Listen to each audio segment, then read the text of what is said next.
Seja bem-vindo e seja bem-vinda a mais uma edição do Chutando a Escada, que é Felipe Mendonça, e hoje a gente recebe aqui o professor pesquisador Bruno Ubermann. O Bruno, ele é professor lá da PUC São Paulo, no curso de Relações Internacionais da mesma universidade, e ele também é membro do GES, que é o Grupo de Estudos de Conflitos Internacionais lá da mesma universidade. Bastante gente do GES já passou por aqui, o próprio Bruno já esteve aqui. Eu recomendo muito o episódio que a gente gravou com o Bruno aqui no Chutando a Escada. O episódio se chama Sionismo, Antissemitismo e a Questão da Palestina. O Bruno gravou aqui com a gente em novembro de 2023 e agora ele retorna aqui ao Chutando a Escada para falar um pouquinho sobre os últimos acontecimentos do conflito na faixa de Gaza. Bom, a gente gravou esse episódio ontem, no dia 14 de maio. Ontem Israel celebrou a sua independência, né, que é celebrada no dia 14 de maio, mas o episódio é divulgado no dia 15 de maio. O 15 de maio é uma data significativa para o povo palestino, porque marca o Nakba, né, que é a palavra em árabe, né, que significa catástrofe.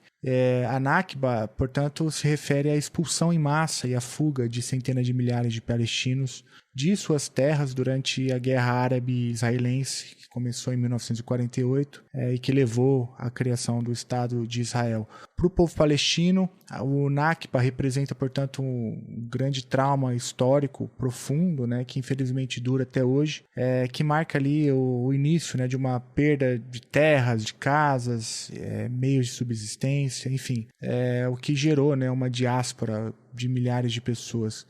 Então, o dia 15 de maio é a ocasião que o povo palestino lembra e honra aqueles que foram deslocados de maneira forçada de suas terras logo após a criação do Estado de Israel. E nesse contexto eu converso com o Bruno, que fala com a gente sobre a situação em Rafah, ali no sul da faixa de Gaza.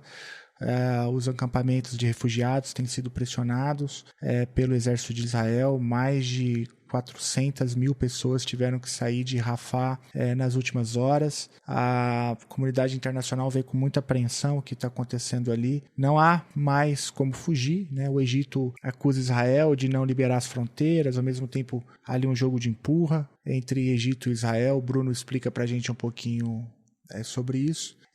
Também a gente fala sobre a tensão crescente entre Israel e Irã, a crise dos mísseis, os drones, né, que o Irã disparou contra Israel. O Bruno conta pra gente um pouquinho sobre o significado disso, de onde isso vem, qual a intenção tanto de Israel com o ataque à embaixada do Irã na Síria, quanto a resposta do Irã, o que isso significa. E por fim, o Bruno fala um pouquinho pra gente sobre a estratégia BDS. O BDS é um movimento civil pró-povo palestino. BDS vem de boicote, desinvestimento e sanções. E o que explica um pouco, por exemplo, as ocupações nas universidades americanas e tantos outros eventos, né, tantos outros protestos mundo afora. Então, eu recomendo que você fique até o final, porque vale a pena demais. Bom, antes da gente ir para o papo, eu queria pedir ajuda. Se você puder ajudar Chutando a Escada, eu agradeço muito. Existem várias formas de ajudar. Você pode conhecer todas elas entrando em www.chutandoaescada.com.br/apoio. Lá você vai encontrar as nossas formas de ajudar financeiramente o projeto. Você pode fazer via Catarse, via Patreon ou via Pix também. Pode mandar um Pix para a gente, um Pix recorrente, um Pix isolado ali. Isso ajuda demais, porque infelizmente o Chutando a Escada corre sérios riscos de acabar. A verdade é essa, mas com o apoio dos nossos ouvintes, a gente tem certeza que a gente vai conseguir sobreviver por mais um tempo, tá bom? Então, se você gosta do Chutando a Escada, apoie esse projeto de divulgação científica na área de relações internacionais, política internacional, que é o que a gente gosta de fazer aqui. Tá bom? E é bom sempre lembrar que se você se tornar um apoiador, você terá acesso ao grupo restrito, mais animado do WhatsApp, onde ali os nossos apoiadores e as nossas apoiadoras trocam informações o tempo todo. É um grupo bastante ativo, vale a pena demais. Aí se você não puder ajudar financeiramente, você pode sempre dar estrelinhas aí no seu agregador favorito, mandar um comentário pra gente lá no Spotify ou no nosso e-mail, que é o perguntas@chutandoaescada.com.br. Enfim, manda um sinal de fumaça aí que a gente adora receber feedbacks, tá bom? Bom, mas sem mais delongas, Vamos ouvir então o Bruno Huberman, que conversa com a gente sobre Nakba, Rafah e BDS. A escada é uma construção que serve para fazer um deslocamento vertical. Nem sempre é assim, mas tem um jeito de facilitar tudo isso. Elevador? Não.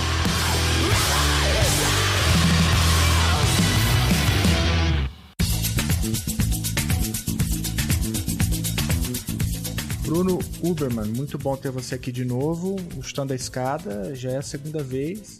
E eu não sei, assim, eu queria que você viesse sempre, mas geralmente quando você vem é para falar de assuntos difíceis, né? Então, obrigado por topar falar comigo e, assim, embora a pauta não ajude, né? Imagina, prazer todo meu, Felipe. Prazer estar aqui, apesar da gente falar de desgraça. Mas estamos aí. Então, força aí, parabéns pelo seu trabalho, pela maneira como você tem lidado com o tema. Eu acho que o Brasil precisa de pesquisadores sérios, comprometidos, né, como você, e para mim é uma alegria enorme poder dialogar com você.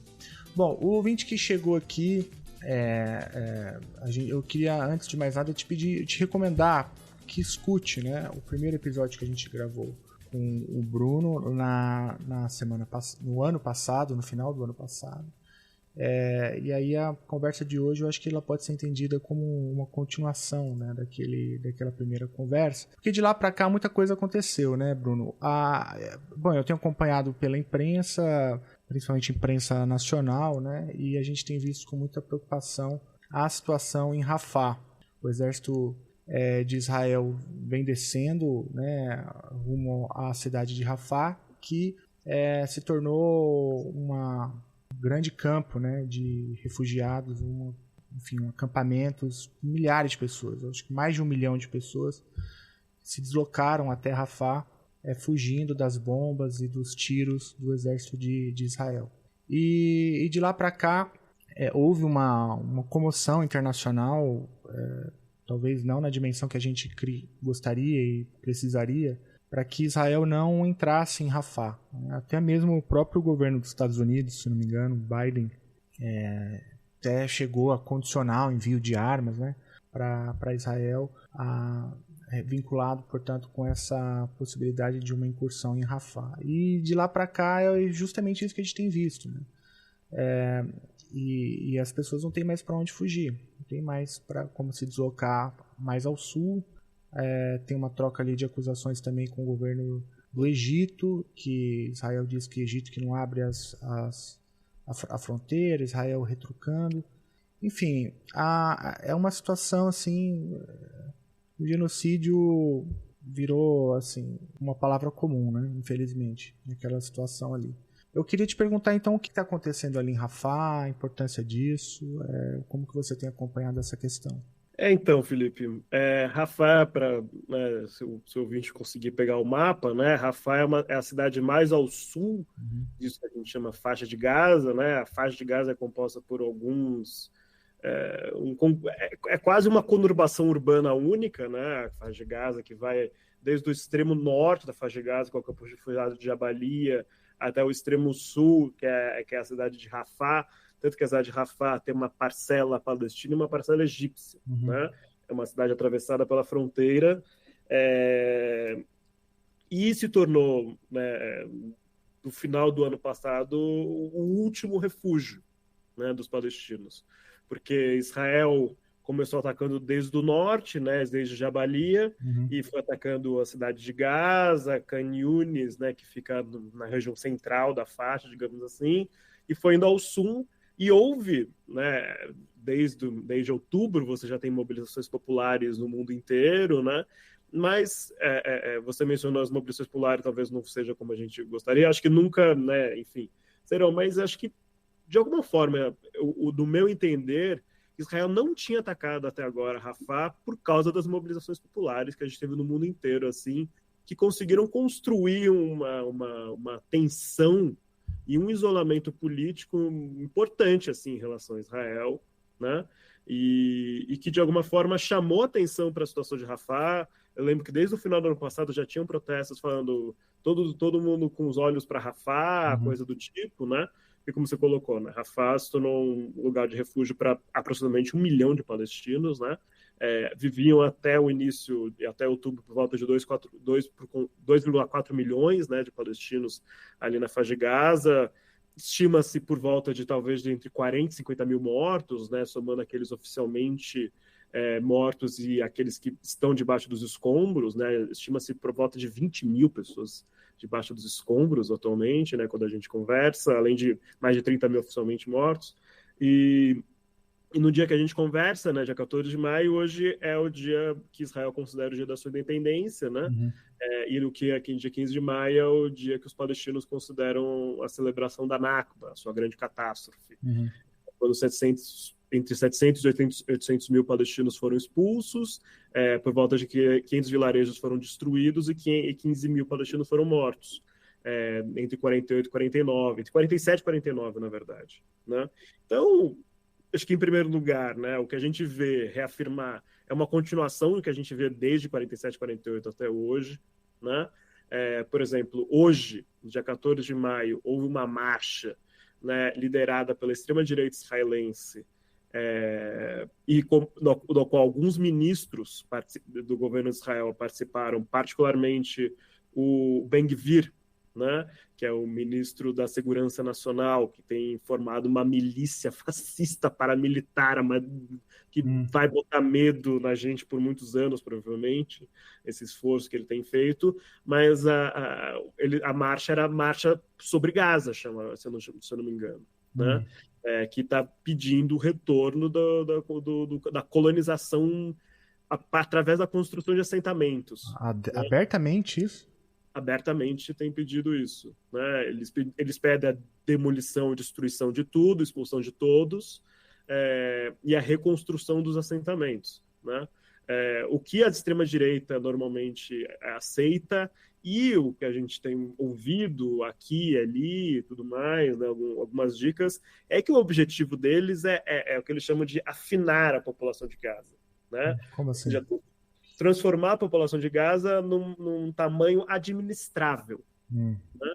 Porque, assim, o que aconteceu até 2005? 2005, por que foram retirados os assentamentos ali de Gaza? Né? Porque você tinha já 2 milhões de palestinos vivendo ali. Gaza é tradicionalmente, desde sempre, né, um local de muita resistência, mas que, por causa da Nakba, se tornou um local de maior resistência, porque proporcionalmente é a região com maior quantidade de refugiados, né? Esse campo de refugiados de Jabalia, que, quando a gente está conversando, voltou a ter conflito direto entre forças do Hamas e do exército de Israel nesse 14 de maio, ou seja, era o início, foi a primeira parte do ataque israelense lá em outubro, e agora está em maio de novo falando sobre o mesmo espaço de batalha. Houve uma reconquista parcial assim pelo Hamas de parte do campo, e eles voltaram a soltar foguetes para o sul de Israel, né? Ou seja, mostrando que a agressão militar e genocida que Israel tem feito não sofreu nenhum efeito em conter o Hamas e a sua capacidade militar, né? De forma definitiva, que é o objetivo militar declarado, né? Mas quando, em 2005, o primeiro-ministro era o Ariel Sharon, né? E você era o final da segunda intifada, né? Quando se teve um grande levante popular palestina, em frustração das negociações de Oslo nos anos 90, não terem resultado na criação do Estado palestino. Né? De uma forma bem sucinta, é isso que a gente explica a segunda intifada. E a segunda intifada foi muito violenta, teve confronto de guerrilha palestina, coisa que não teve na primeira intifada, por exemplo. Né? E Gaza foi um locus, né, muito importante assim, da resistência, da guerrilha palestina, e tem muita agressão aos colonos, né, que vivem nos assentamentos sempre nas duas intifadas. Então, em Gaza, você tinha por volta de 2 milhões de palestinos e 5 mil colonos. Né? Eram assentamentos muito pequenos que, de alguma forma, desconectados do restante da sociedade israelense. Né? O que necessitava um efetivo militar muito grande e criava muito atrito ali. Né? Então, o Ariel Sharon, em 2005, ele tinha um plano de solução unilateral da questão Palestina-Israel.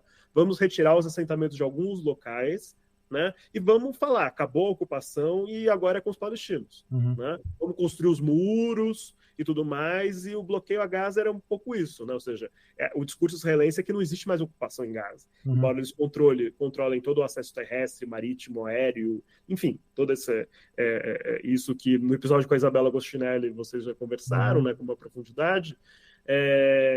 Então, essa é a ideia, né? Essa foi a ideia de retirar em 2005, o que provocou uma reação estrondosa desses colonos de extrema-direita, que os colonos que viviam lá eram mais radicais, mais ideológicos, mais nacionalistas, que imagina, viver no meio de Gaza, né? Que deve ser, né?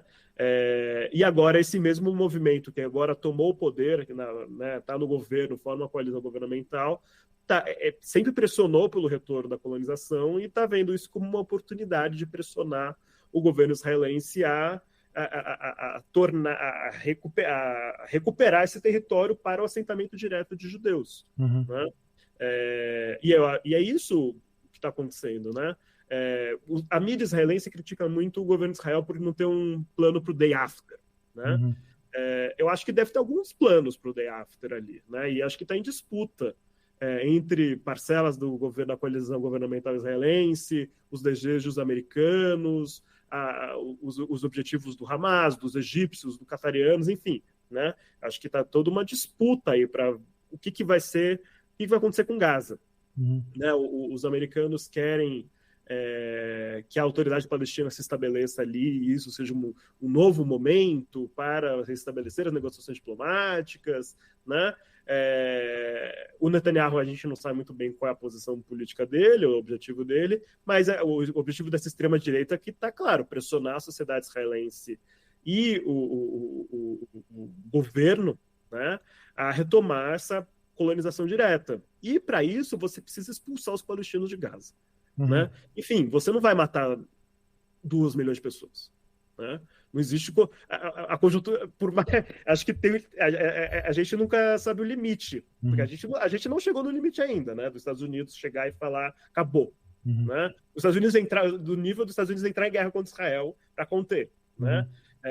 O Biden, por causa dessas últimas rodadas de negociações entre o Hamas e o governo de Israel, né, que o Hamas teria aceito um acordo por cessar-fogo, Israel falou que não era um acordo que eles teriam proposto, que teriam aceitado, enfim, houve toda essa controvérsia que está resultando nesse ataque a Rafah, que a gente está vendo agora, né, por exemplo, nesse 14 de maio, eu li agora, né, o bairro tem um bairro chamado Brasil que está sendo atacado, né? Ou seja, tem essa importância simbólica para nós brasileiros, ou seja, como os palestinos veem o Brasil, homenageiam o Brasil e o bairro Brasil está sendo destruído nesse exato momento que a gente conversa, né?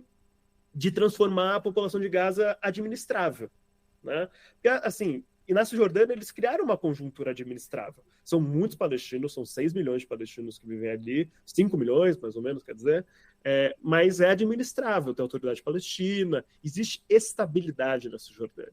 Né? Ou seja, são 7 meses de genocídio em Gaza e a Cisjordânia não teve protestos, mas está administrável. Você tem ocupação militar, você tem autoridade palestina, você tem ajuda internacional e tudo mais. E Gaza se tornou inadministrável de alguma forma. Né? Essa estrutura do bloqueio, que, de certo sentido, deu uma autonomia para os palestinos sob a liderança do Hamas, permitiu eles construírem uma capacidade de resistência militar, né, surpreendente do ponto de vista israelense, tanto que eles estão resistindo depois de 7 meses, né, de ataques brutais. Eu já li o equivalente a 5 bombas atômicas já foram soltadas lá. Né? Ou seja, é uma coisa surreal a quantidade de explosivos que já foram jogados sobre Gaza. E os palestinos resistem. Né? Não vai faltar bomba para quebrar a resistência de uma forma completa. Né? Então, o objetivo é abrir a fronteira com o Egito. Eu acho que esse só pode ser esse o objetivo. Porque não tem mais, né, o que fazer. Por onde vão essas pessoas, né? A UNRWA publicou um tweet agora que 450 mil pessoas estão fugindo de Rafah. Se não dá para fugir mais ao sul, o que faz, né? Eu vi relatos de gente falando que é basicamente caminhar em direção à própria morte, né? Um desespero absurdo, né? Uma incursão em Rafah, eu acho que é o suprassumo dessa máquina de moer carne, né, que é o exército de Israel. E a pergunta, não sei se tem resposta, mas se o objetivo é ir mais ao sul, então depende do Egito, porque não tem mais para onde ir, né? Eles estão cercados, né? E a posição egípcia é bastante dúbia, né? Porque o Egito está governado por uma ditadura militar brutal, a mais brutal da história do país, né? Desde o fim do imperialismo britânico ali, que é consequência das contradições ali da Revolução, né, de alguns anos atrás, da Primavera Árabe, que é radicalmente opositora do Hamas, né? Uhum. Porque essa ditadura do Al-Sisi é profundamente contra movimentos do Islã político, como a Irmandade Muçulmana, né, que estava no poder e contra quem eles deram o golpe, né, do Mohamed Morsi, alguns anos atrás, né, que era aliado. O Hamas ele surge da Irmandade Muçulmana, né, tem essa vinculação histórica e política, né, entre os movimentos. Mas o Egito, então, é importante aliado dos Estados Unidos, é aliado de Israel, né, faz até acordo de cooperação. O Egito é o segundo ou terceiro país que mais recebe ajuda militar dos Estados Unidos, né, tipo Iraque, Israel e Egito, né, os países que mais recebem ajuda militar americana. Só que, por outro lado, o Egito tem feito críticas a Israel. O Egito, essa semana, disse que irá se juntar à África do Sul nessa nova rodada de condenações que a África do Sul está perseguindo na Corte Internacional de Justiça, né? A África do Sul apresentou essa acusação de genocídio sobre o que Israel tem feito em Gaza, né? Que a acusação foi aceita, né? Como plausível pela Corte Internacional de Justiça em janeiro. Isso com certeza foi um dos elementos que conteve Israel, né? Certamente, porque em janeiro houve, por causa dessa condenação não, né? Mas quando a corte aceita a acusação israelense como plausível, a acusação sul-africana contra Israel como plausível, isso gerou uma mobilização global e uma aceitação de que o que estaria de fato acontecendo seria plausivelmente um genocídio, né? Porque a corte emitiu ordens para Israel conter o genocídio, né? Então o Egito está se somando agora como uma parte, não somente apoiando, mas uma parte da acusação, né? Eu lembro que lá no ano passado o Israel teria conseguido intermediar com os Estados Unidos uma proposta para os egípcios aceitar os refugiados palestinos em troca do alívio do endividamento que o país tem com o FMI, o Banco Mundial, né? Porque isso é a raiz do problema egípcio, o endividamento externo do país, que é a raiz de toda a precarização, neoliberalismo, desemprego, né? O Egito é um país profundamente neoliberal, com reformas estruturais profundas, o que traz toda a precarização da vida que levou à revolução de alguns anos atrás, né? Não é só o autoritarismo político, mas a precarização da vida econômica, né? Só que os egípcios, obviamente, não querem receber esses... Se for 500 mil, né, como você mencionou aí, que não tem para onde ir. Se for 1 milhão, imagina, 500 mil, 1 milhão de refugiados. Os egípcios não querem, não têm condições, obviamente, ninguém tem condições de receber 1 milhão de refugiados por dia, né? E todo mundo sabe, se algum palestino cruzar a fronteira, ele não volta. Né? Significa o fim da faixa de Gaza, né? Que é o que a extrema-direita ambiciona. Né? O fim da faixa de Gaza, daí você constrói um pequeno enclave ali em Rafah administrável, e o resto da faixa de Gaza você destrói tudo e você constrói assentamentos, né, para você assegurar esse controle, e dessa forma você torna Tel Aviv mais seguro. Né? E o que acontecia? Por que precisava do domo de ferro? Né? Porque desde Gaza, desde Jabalia, ali do norte de Gaza, é possível lançar foguetes que atingem Tel Aviv. Né? Quando você destruindo Gaza e você confinando o que sobrar ali em Rafah, você torna isso tudo mais administrável, tudo mais seguro, tudo mais pacificado. Ou seja, não é paz, é pacificação. E acho que isso que é o que a gente pode inferir que é o objetivo político. Isso tem sido o objetivo político de Israel desde 2000. Pacificação. Né?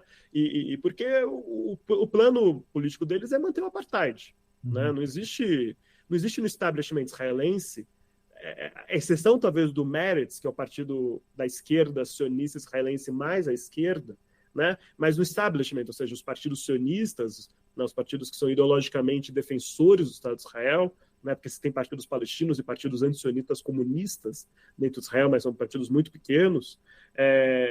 Nenhum partido que tenha eu acredito que aceite e queira um Estado palestino soberano ao lado do Estado de Israel. Isso não existe no establishment israelense. Tanto que, por exemplo, o que uma parte da esquerda israelense vê como uma alternativa, uma proposta possível, que é a tal iniciativa de Genebra, que foi proposta ali durante a Segunda Intifada, quando o processo de Oslo meio que naufraga, o projeto não é de um Estado palestino soberano.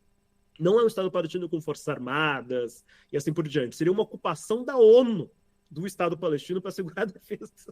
Ou seja, isso é o que a esquerda israelense diz como o mais possível e o mais provável. É uma ocupação da ONU. Ou seja, não existe real interesse no establishment israelense de aceitar um Estado palestino, né? Isso é uma fraude, em última instância. Uma fraude para você empurrar com a barriga eternamente, enquanto isso você assegura estabilidade, pacificação, que é o que a gente viveu até o 7 de outubro. E aí isso era o objetivo do 7 de outubro, acabar com a estabilidade, acabar com a pacificação. E foi bem sucedido. Eu acho que esse era o objetivo político do Hamas, né, e dos grupos guerrilheiros palestinos. Talvez eles não imaginavam o custo humano. Eu tenho certeza que eles não imaginavam essa brutalidade dessa reação, porque senão você não faria isso, né? Mas eu acho que essa é a conjuntura política e, de alguma forma, buscar entender a racionalidade das ações dos atores aí nesse contexto, né?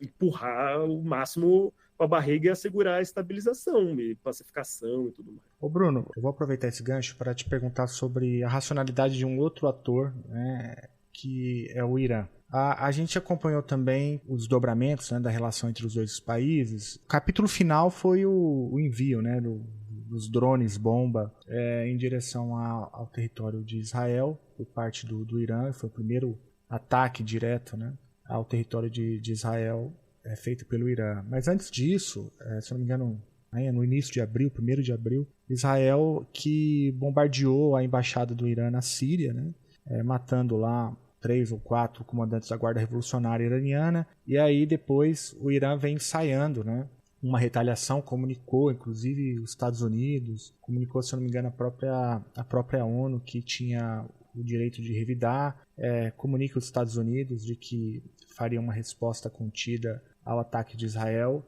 e até que a gente chega depois naquele fatídico dia, né, onde o Irã então dispara, né, contra Israel. Aqueles drones, né? Aí o dono lá acaba que consegue controlar a maior parte dos ataques. Enfim, eu não sou especialista nisso, não sei exatamente qual foi o custo disso, do ponto de vista da bateria antiaérea de Israel. Me parece que foi tudo meio que ensaiado, né? A própria resposta tinha sido meio que combinada para não, porque pelo que eu entendi, o Irã não poderia ficar sem dar uma resposta. Ao mesmo tempo, ensaiou a resposta justamente para não contribuir com uma escalada, né? Foi a impressão de um leigo vendo um pouco o desdobramento dessa crise. Como que você enxerga esse capítulo da crise aí? Qual que é o papel do Irã nisso? Qual que foi a racionalidade por trás dessa ação do Irã? Eu concordo com a sua interpretação do Irã dar uma resposta que, ao mesmo tempo, mostrasse a sua capacidade, ao mesmo tempo contesse um escalonamento, digamos assim, né?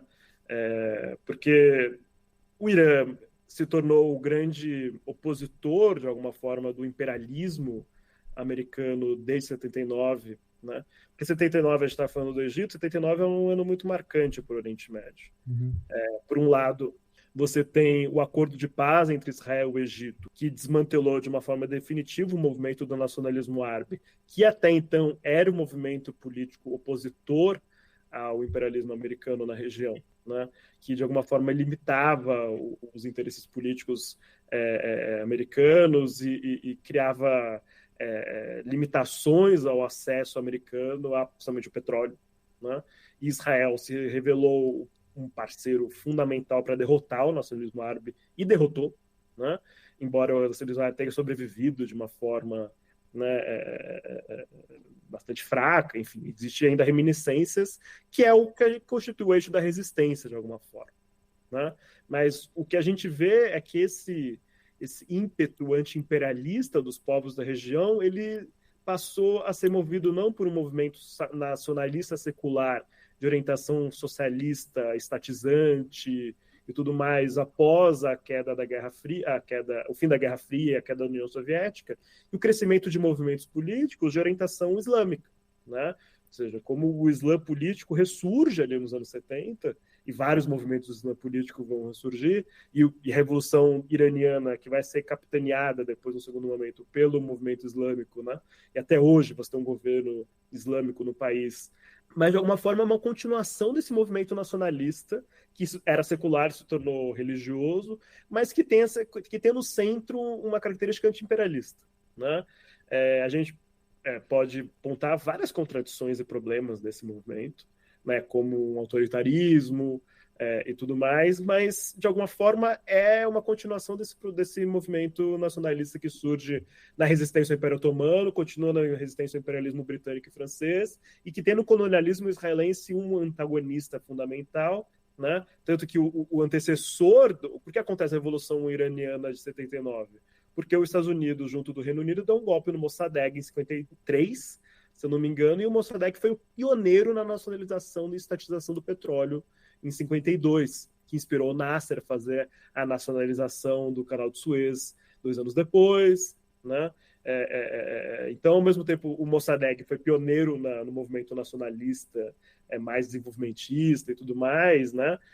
Para trazer bem-estar e soberania, independência para o seu país, ao mesmo tempo foi pioneiro em ser derrubado pelos imperialismos de novamente, né, por meio de golpes e guerras que caracterizou naquele contexto, e também foi pioneiro na ascensão de movimentos islâmicos, né? Então o Irã tem essa característica muito interessante do ponto de vista político para a gente analisar, né?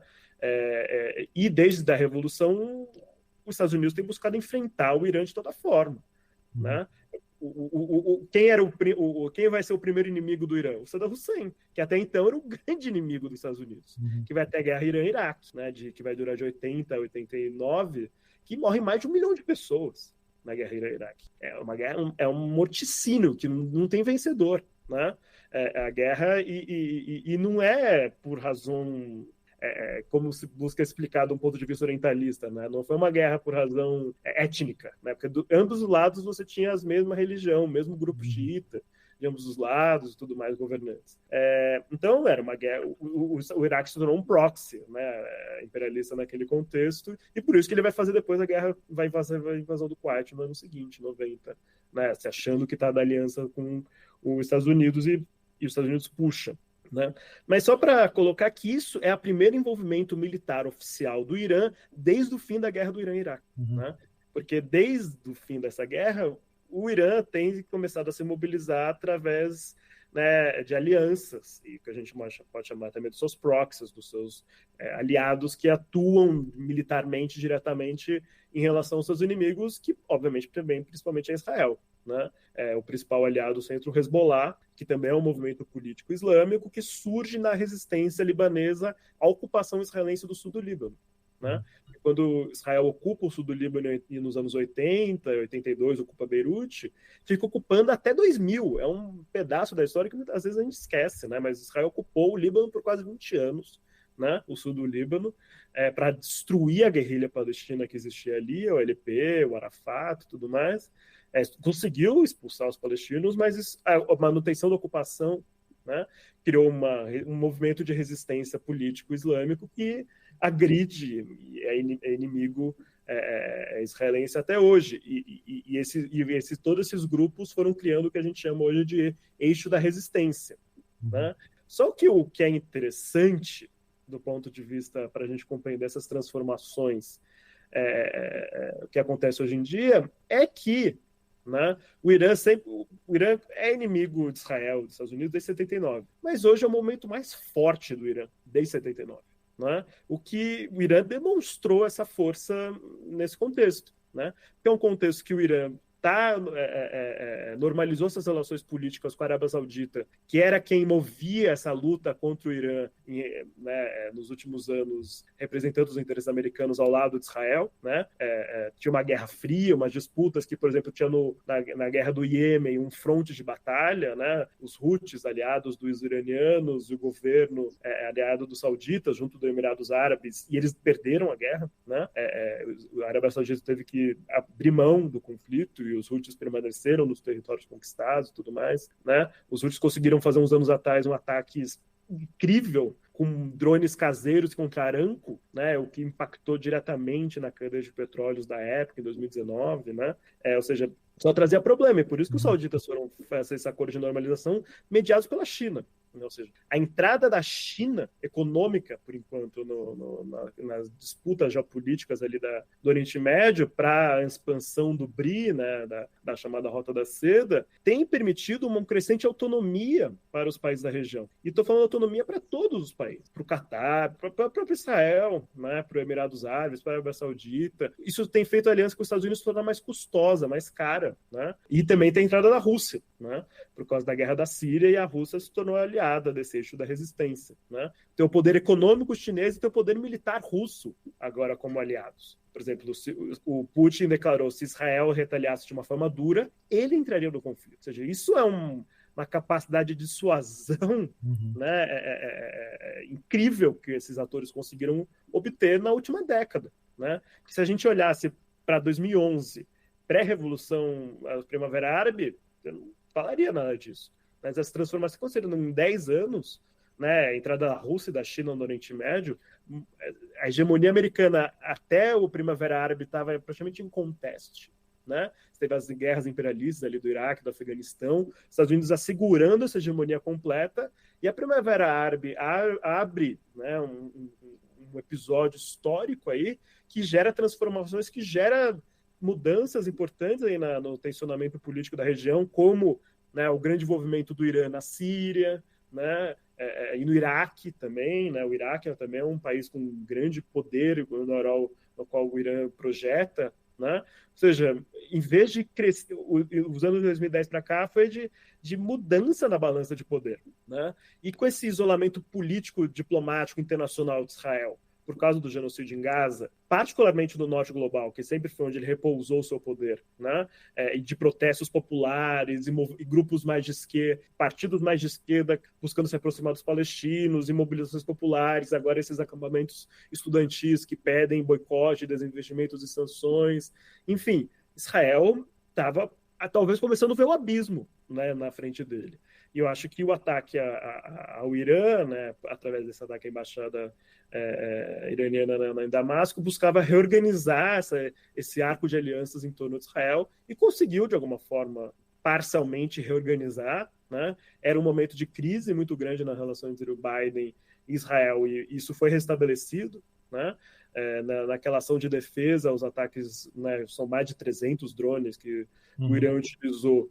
Os Estados Unidos participou ativamente, o Reino Unido participou ativamente, a Jordânia participou ativamente, a Arábia Saudita participou ativamente, né? Ou seja, foi restabelecido algum arco de alianças aí que em torno dos aliados americanos no Oriente Médio, né? Ou seja, isso se mantém sólido de alguma forma, né? Os Estados Unidos não perderam nenhum aliado ainda. Egito continua aliado, Jordânia continua aliada, sabe? Mas, de alguma forma, esse arco de aliança está se tornando um pouco mais poroso e um pouco mais custosa, essa manutenção desse arco de alianças, digamos assim. E o Irã mostrou uma capacidade, ou seja, é o que os intelectuais militares, assim, os estrategistas do eixo da resistência, chamam, acho que, se eu não me engano, de dissuasão ativa, que eles chamam, né? Ou seja, vamos criar nossa dissuasão, não somente construindo capacidade militar, né? Mas fazendo uma projeção desse poder de uma forma calculada, né? E não se engajar numa guerra total, né? Todo mundo, desde outubro, pergunta: a guerra vai regionalizar? A guerra já está regionalizada, né? Isso já é a regionalização da guerra. O fim do genocídio em Gaza não vai acabar com esse conflito. E essas novas etapas desse conflito na região que tem tem crescido, né? A guerra, o fronte no norte entre Hezbollah e o Israel está permanente, né? Ataques permanentes à Síria. O ataque Israel à embaixada iraniana foi só um dos ataques permanentes ao território sírio, mas que o governo sírio não tem a menor capacidade de reagir. O governo sírio mal existe, né? Ainda está sob ocupação russa, o governo sírio, né? Assim. Então, o que a gente vê é o Irã mostrando mudança, né? O Irã faz parte do BRICS agora, né? Então, por exemplo, essa reação do Estado brasileiro que não condenou o ataque iraniano, né, mostra como, por exemplo, hoje em dia, certamente o Irã é muito mais importante que Israel no Brasil, né? Por causa dessas transformações políticas, econômicas dessa última década, né? Que foram centrais para o Oriente Médio e que a gente está vendo uma transformação que a gente ainda não sabe o que vai acontecer, enfim, mas que o poder dessa aliança Estados Unidos-Israel e dos seus aliados, né, dessas ditaduras, são todas ditaduras, né? Egito, Jordânia, Arábia Saudita, Emirados Árabes, seja monarquias ou ditaduras militares, do Marrocos, a Jordânia, a Arábia Saudita, só tem ditadura aliada dos Estados Unidos, né? Esse arco de alianças que era em conteste alguns anos atrás, hoje em dia ele é mais poroso e ele pode romper em algum momento, né? O Reginaldo Nasser, enfim, que é meu colega, meu professor, enfim, ele fala, né, há uma inversão da fala do Roosevelt, né? O Roosevelt falava fale manso e haja de forma dura, coisa do tipo, desce o cacete, né? O que o Reginaldo fala que é uma inversão, eles falam duro e agem de uma forma mansa. Por enquanto tem sido isso, né? Mas de uma forma falar duro já é algo, eu acho, né? A Arábia Saudita condiciona a normalização das relações com Israel à criação do Estado palestino, né? O Egito se soma a essa ação na Corte Internacional de Justiça, a Jordânia faz críticas, mas todo mundo ainda é aliado dos Estados Unidos e Israel, né? Mas isso de alguma forma é tensionado, né? A autonomia, a aproximação com a Rússia, a aproximação com a China, né? A aproximação com os palestinos, a alianças com o Hamas, fortalecer o Hamas, né? O Irã é um dos países que treina, dá dinheiro, dá armas ao lado do Catar, né? Mas, por exemplo, por que o Catar não é inimigo, né? Porque o Catar aceita o projeto americano, mas o Catar é um país com bastante autonomia entre os países do Golfo, é um país que tem mais autonomia, né? Tanto que ali naquela Guerra Fria que tinha entre a Arábia Saudita e o Irã, o Catar estava no meio do caminho e o Catar passou a se tornar um alvo no determinado momento, porque tem a Al Jazeera, que traz muito problema também para os países da região, né? Então a autonomia catariana trazia os problemas. O Catar hoje em dia é o país que media o acordo entre Hamas e Israel, né? Ou seja, é um poder que o Catar obteve impressionante, né? Antigamente quem cumpria esse papel exclusivamente era o Egito, outros países, né? Hoje em dia o Egito é um ator secundário e antigamente era o protagonista, né? Então o que a gente viu, né, a guerra da Ucrânia se projetando um pouco ali, esses arcos de aliança da guerra da Ucrânia que se consolidou, esse bloco ocidental e bloco oriental se projetando ali na guerra de Gaza, de alguma forma assim, né? E isso alterou as dinâmicas de poder do Oriente Médio de uma forma importante, né? E o que a gente vê hoje em dia em Gaza foi meio a consolidação disso. Então, se eu entendi bem, o objetivo de Israel com o bombardeio à embaixada do Irã na Síria meio que cumpriu seu objetivo porque meio que recoloca aquela aliança com os países dessa região que a gente está chamando aqui de norte global, mas alguns se destacam, né? Acho que a França foi muito incisiva. A França, acho que ela vinha numa tendência de fazer críticas, né, às incursões de Israel em Gaza, e depois com o ataque do Irã, aí há novamente, né, um retorno para uma condenação bastante dura do ataque e um apoio a Israel. Então é um pouco isso, né? Israel, você acha que foi premeditado, então, faz o ataque justamente para trazer velhos fantasmas para o jogo e aí reacomodar as alianças de modo a reverter um pouco uma porção de críticas que vinham do norte global. É isso? Não, eu acho que é mais ou menos isso, né? Quando teve o ataque iraniano, a resposta iraniana, eu li informações de algum jornalista brasileiro falando que diplomatas brasileiros tinham a informação de que o ataque israelense à embaixada iraniana em Damasco teria sido acordado junto dos Estados Unidos. Embora os Estados Unidos publicamente negasse, mas a informação de bastidores era que teria sido acordado. Ou seja, a partir do momento que é acordado, é estratégia. Né? A partir do momento que é estratégia, a gente infere que é uma estratégia que foi bem sucedida. Né? Que, de alguma forma, consolidou. Você mencionou o caso da França, assim, o Macron era um ator que estava um pouco mais crítico, defendendo o cessar-fogo de uma forma mais ostensiva.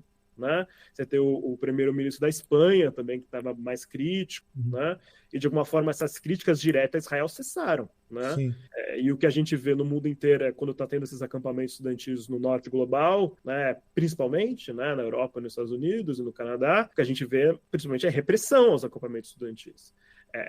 Contestação, né? E aqui no Brasil também, né? Por exemplo, teve um acampamento na USP na semana passada, a capa da Veja era um bando de baderneiro apoiador de terrorista. Obviamente é uma tradição aí, tucana, conservadora, da elite paulista, brasileira, de ver toda a mobilização estudantil como baderna, né? Um bando de maconheiro, né?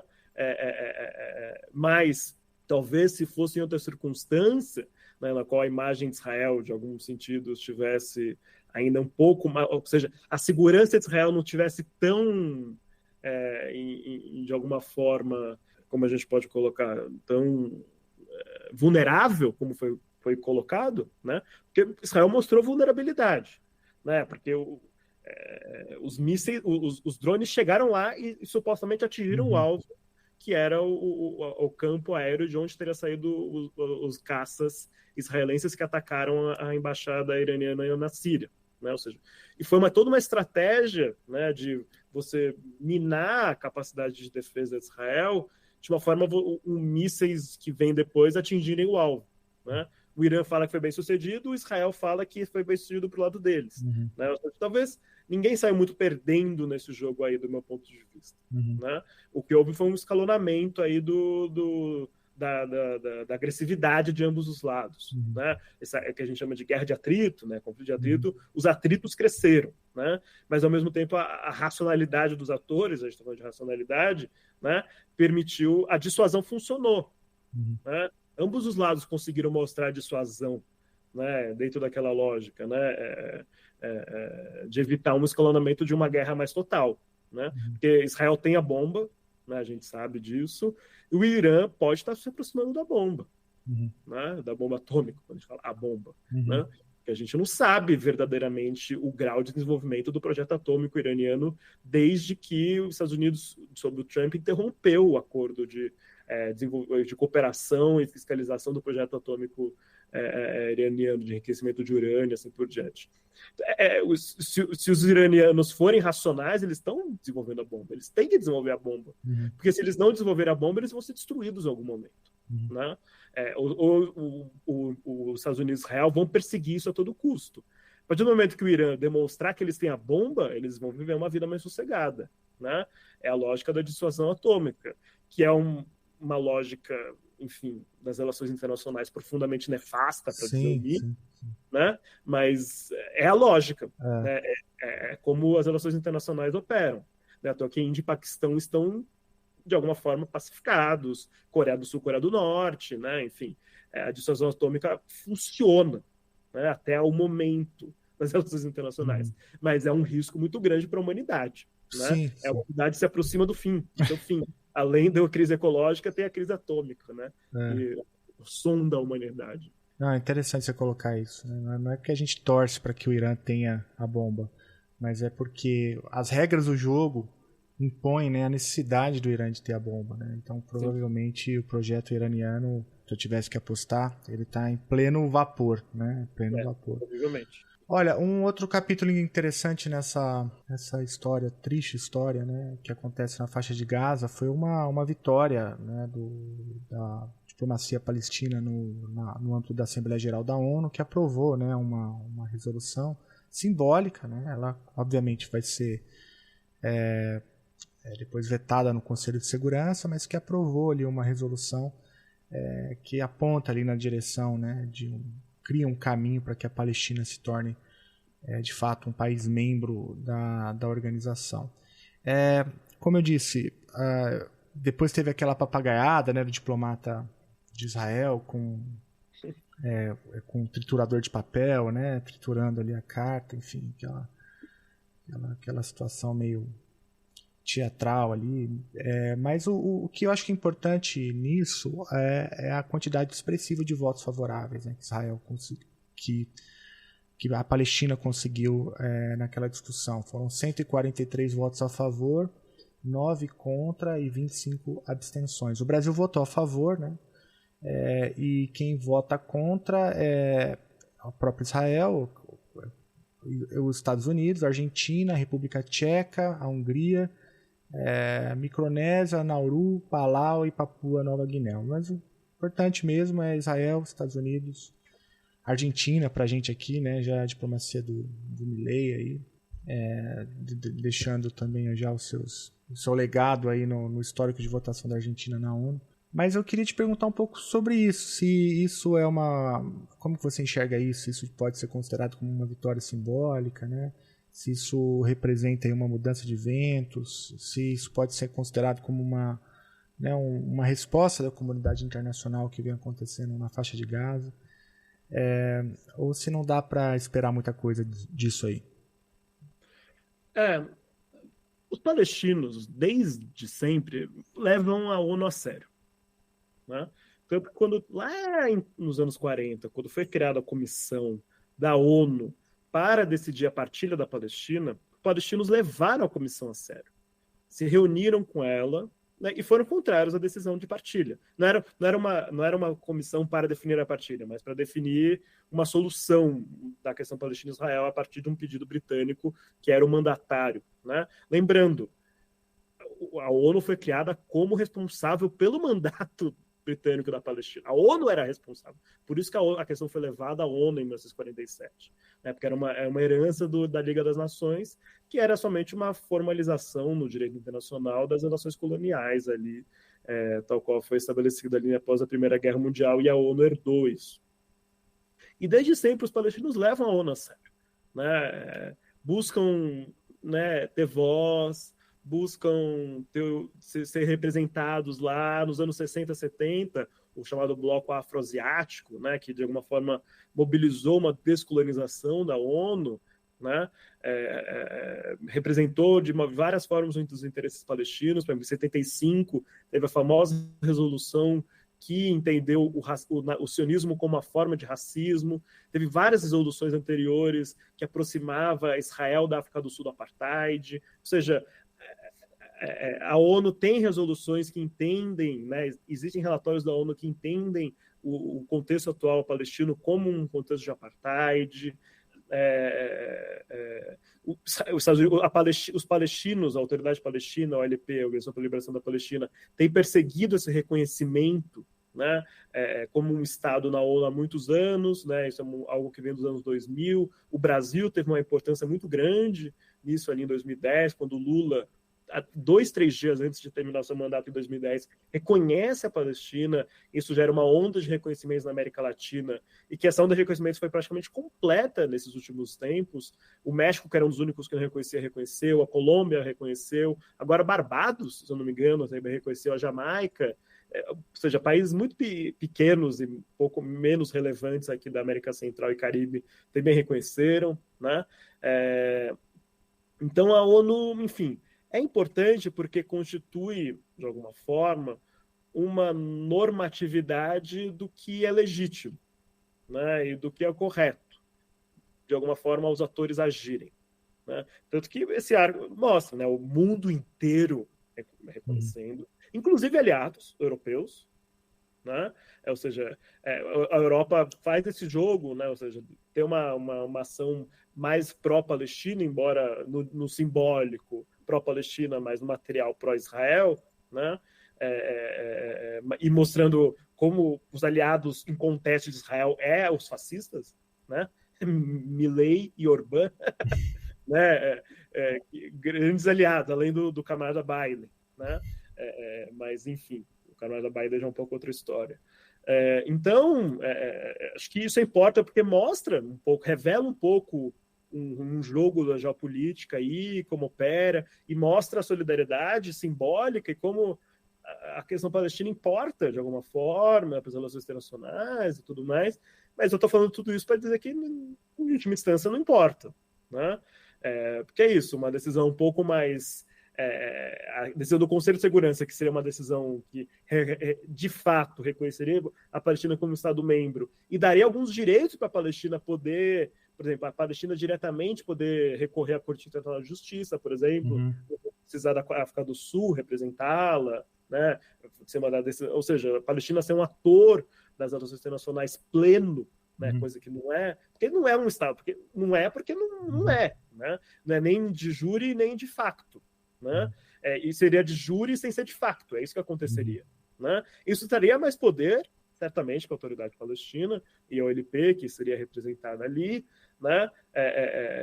Permitiria talvez ele fazer algumas inovações ali diplomáticas, mas na prática é pouco efetivo, né? Porque o que importa é o Estado existir materialmente, né? Ter soberania materialmente, né? Ter capacidade de... Porque é isso, né? Se existisse o Estado palestino, não teria acontecido o genocídio que a gente está vendo. Né? É simples assim. Né? Porque se existissem forças armadas palestinas, né, os palestinos estariam conseguindo resistir de uma outra forma, certamente. Né? Força armada serve para isso, em última instância. Pode ser por mais precária que seja, por mais, sei lá, sabe, mas... o Estado traz uma institucionalidade, traz uma... Né, o Estado importa, né, e certamente a vida palestina seria outra. Né? Se eles tivessem um Estado, por mais que seja um Estado precário, um Estado limitado, assim como é a soberania do terceiro mundo. Né? A soberania de praticamente todos os países do terceiro mundo é limitada. Né? E certamente a soberania palestina seria limitada. Mas ter soberania importa. Né? E é isso que os palestinos reivindicam, soberania, de facto, né? E não somente de júri, simbólica, né? Como reconhecimento na Assembleia Geral da ONU. Então, eu acho que isso ajuda a mostrar a força do pleito palestino, mas, enfim, eu vejo, né?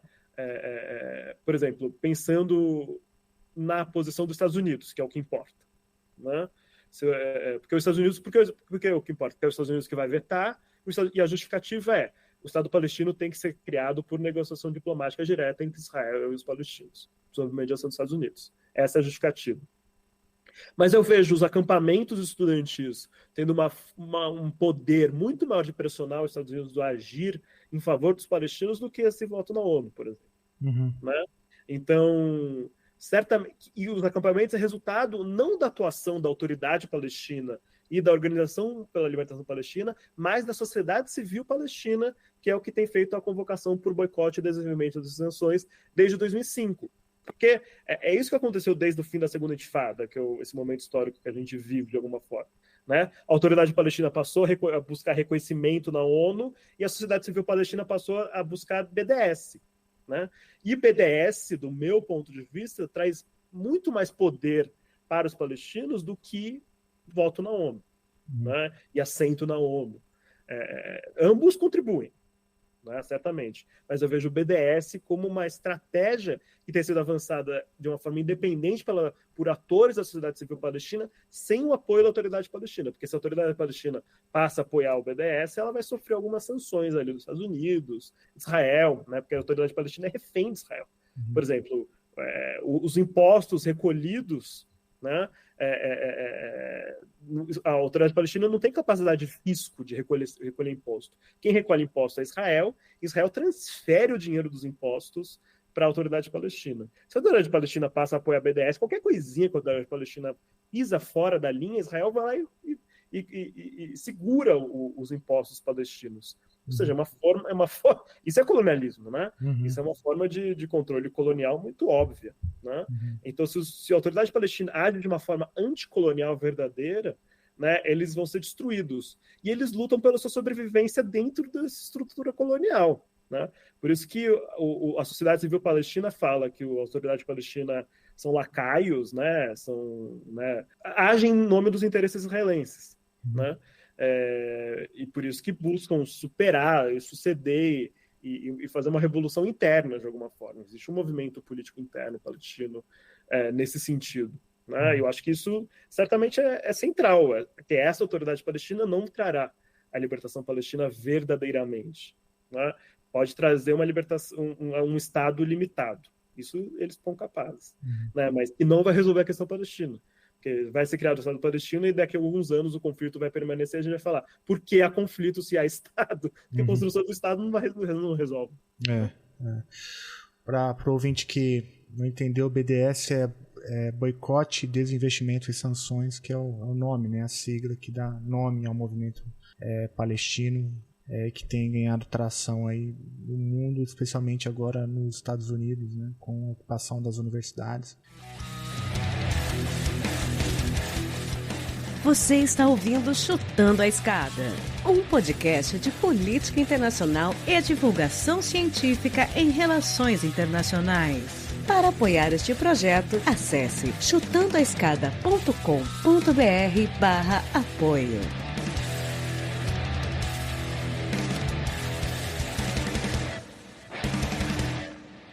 Eu acho que um comentário que eu gostaria de fazer, acho que em relação ao que a gente está vendo dos acampamentos, e acho que essa mobilização popular em favor da causa palestina, assim, impressionante que a gente vê desde outubro, eu acho, né? Porque, de alguma forma, o mundo parou em favor da causa palestina, né? Acho que não de uma forma, como você colocou, como a gente gostaria, né? Porque não conseguiu impedir o genocídio, então foi insuficiente, certamente, né? Porque se fosse suficiente, teria conseguido parar o genocídio. Mas, como eu ouvi de um colega meu que está lá na Universidade de Toronto hoje, os estudantes americanos estavam certos sobre o Vietnã, os estudantes americanos estavam certos sobre o apartheid sul-africano, os estudantes americanos estavam certos sobre o Iraque, os estudantes americanos estão certos sobre Gaza. Então, se a história serve de algo, a história revela que é inevitável a libertação palestina e ela está mais perto do que nunca, né? Então, esses movimentos populares que, cara, são espontâneos, são orgânicos e são anti-imperialistas, porque, de alguma forma, eles restabelecem a radicalidade, né?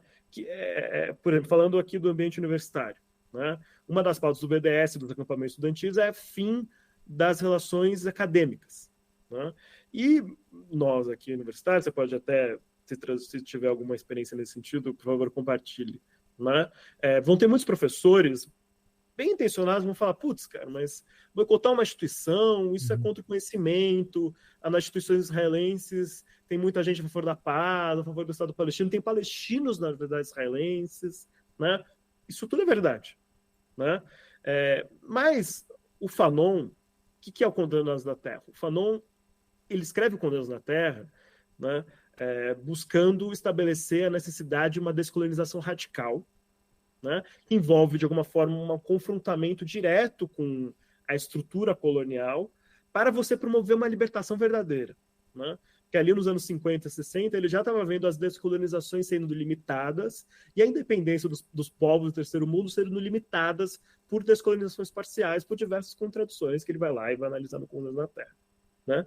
Então, o BDS restabelece a necessidade de uma política radical que envolve você pressionar o Estado colonizador a abrir mão do colonialismo. Porque, de alguma forma, é isso. Os palestinos não vão também vencer o Israel na guerra total. É incapaz disso. Ou seja, tem que ser pressão política. E o confronto armado é um dos instrumentos que os palestinos têm à disposição, né?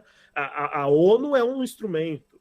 A diplomacia é um instrumento. A pressão política é outro instrumento, né? A pressão econômica é outro instrumento, né? Ou seja, a partir do momento que as instituições israelenses universitárias começaram a ficar isoladas, internacionalmente, são com certeza elas, instituições israelenses e os seus docentes, discentes a favor da paz, começarão a pressionar o seu Estado a construir verdadeiramente uma paz com os palestinos, né?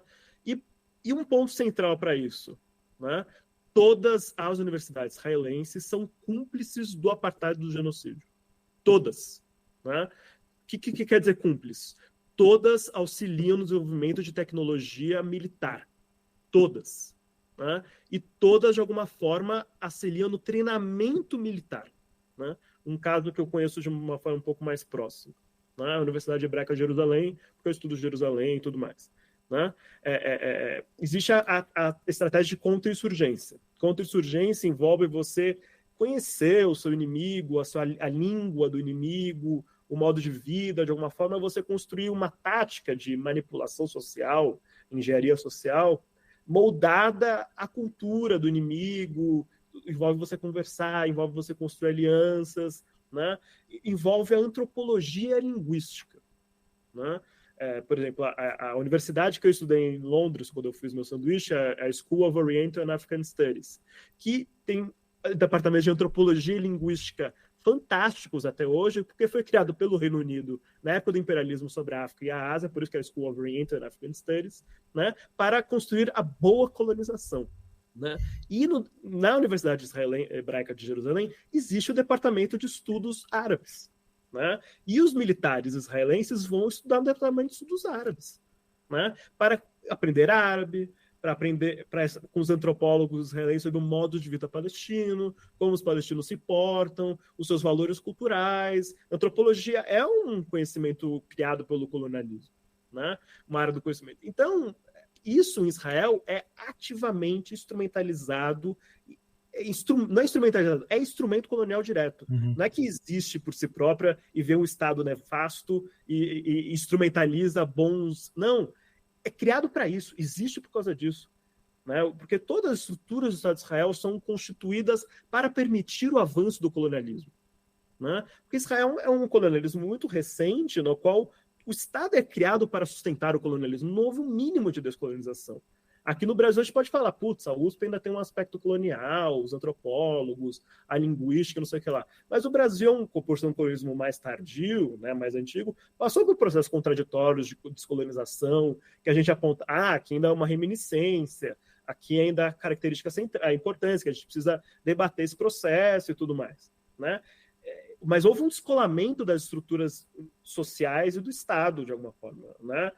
A USP não é feita para permitir a colonização. Né? A USP tem autonomia, a USP tem sei lá o quê, pensando numa instituição pública. Né? Então, em Israel não é isso. Mesmo instituições privadas são profundamente conectadas com empresas militares, envolve tecnologia de vigilância, vigiam seus alunos palestinos. Né? Na Universidade Hebraica de Jerusalém, por exemplo, é do lado de um bairro palestino chamado Issawiya. Quando há operação militar em Issawiya, eles sobem nos telhados dos prédios da Universidade Hebraica de Jerusalém para atirar nos palestinos do bairro vizinho. Imagina para os estudantes palestinos da universidade que isso não representa. Né? Imagina se você tem liberdade de mobilização política. Né? Enquanto uma professora da Universidade Hebraica de Jerusalém, a Nader Shalhub-Kevorkian, o reitor da Universidade Hebraica de Jerusalém pediu a sua demissão porque ela assinou uma carta pedindo cessar-fogo, pediu sua demissão por causa disso, e ela não se demitiu e, enfim, não foi demitida por enquanto, mas a polícia de Jerusalém prendeu ela, algemou ela e torturou ela na cadeia por um dia. Ela ficou pelada, vendada, e ela foi interrogada por suas publicações acadêmicas. A polícia foi na sua casa e levou livros e cartazes acadêmicos. Ou seja, é um Estado fascista, é uma sociedade fascista.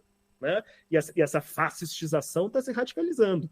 Então, as universidades são completamente cúmplices. E por isso que a gente defende uma parte do BDS, o boicote acadêmico. Isso é importante.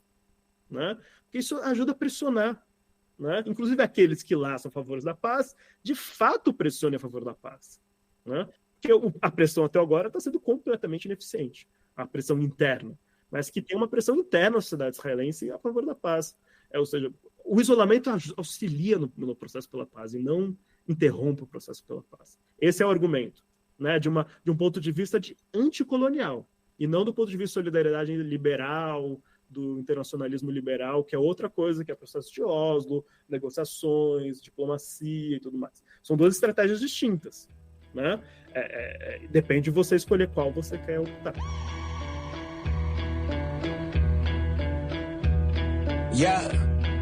The people, they won't leave. What is threatening about divesting and want a piece? The problem isn't the protests, it's what they're protesting. It goes against what our country is funding. Block the barricade until Palestine is free. Block the barricade until Palestine is free. When I was 7, I learned a lesson from Cuban Eazy-E. What was it again? Oh yeah, fuck the police. Actors and badges protecting property in a system that was designed by white supremacy. But the people are in the streets. You could pay off Meta, you can't pay off me. Politicians who serve by any means. APAC, Kufi, and all the companies. You see, we sell fear around the land of the free. But this generation here is about to cut the strings. You could ban TikTok, take us out the algorithm, but it's too late. We've seen the truth, we bear witness. Seen the rubble, the buildings, the mothers and the children, and all the men that you murdered. And then we see how you spin it. Who gets the right to defend and who gets the right of resistance. It's always been about dollars and the color of your pigment. But white supremacy is finally on blast, screaming free Palestine to their home at last. We see the lies and claiming it's anti-Semitic to be anti-Zionist. I seen Jewish brothers and sisters out there and writhing in solidarity and screaming free Palestine, with them organizing and learning and finally cutting ties with the state that's gotta rely on apartheid system to uphold an occupying violent history. Been repeating for the last 75. The Nakba never ended, the colonizer lied. If students' intents posted on the lawn, occupying the quad is really against the law, and a reason to call in the police and their squad. Where does genocide land in your definition, huh?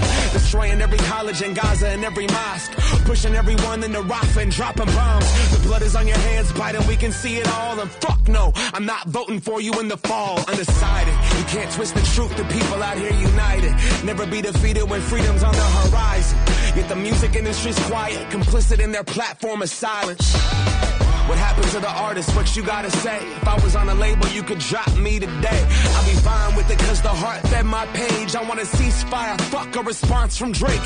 What you willing to risk? What you willing to give? What if you were in Gaza? What if those were your kids? If the West was pretending that you didn't exist, you want the world to stand up, and the students finally did. Let's get it.